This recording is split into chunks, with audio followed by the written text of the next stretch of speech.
কিরগিজস্তানে বাংলাদেশি অনেক অবৈধ অধিবাসী রয়েছেন, যাদের ভিসা নেই, ডকুমেন্টস নেই, দালাল দ্বারা প্রতারিত, দীর্ঘদিন যাবত তারা এখানে অবস্থান করতেছে। কিন্তু যারা দেশে ফিরে যেতে চান তাদেরকে লিভ ভিসা করতে হয় এবং কিরগিজ গভর্নমেন্টকে একটা হিউজ পরিমাণ অ্যামাউন্ট জরিমানা দিতে হয়।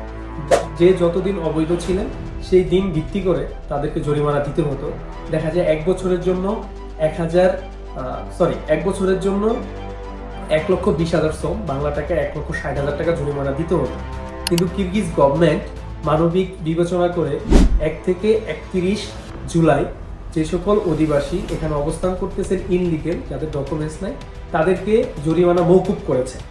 শুধুমাত্র পুলিশ ক্লিয়ারেন্স এবং লিভ ভিসার আবেদন করে 5 দিনের ভিতরে লিভ ভিসা নিয়ে তারা দেশ ত্যাগ করতে পারবেন।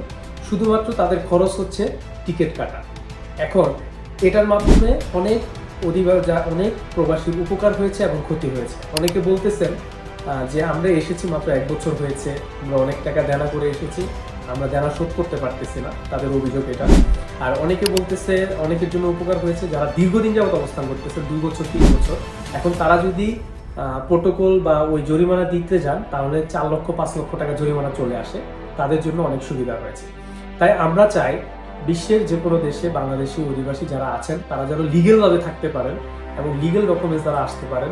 সরকার যেন যাচাই বাছাই করে বিএমইটি কার্ড প্রদান করেন এবং ট্রেনিং দ্বারা বিএমইটি কার্ড প্রদান করে পাঠান। এবং সবাই যেন, আমরা চাই সকল প্রবাসী যেন লিগেলভাবে থাকে যে কোনো দেশে। তো কিরগিজ গভর্নমেন্টকে অনেক ধন্যবাদ। তো এতে দ্বারা বাংলাদেশির কারো উপকার হয়েছে, কারো ক্ষতি হয়েছে। তো কিরগিজ গভর্নমেন্ট চায় তারা যেন লিগেলভাবে থাকে এবং লিগেলভাবে অবস্থান করে।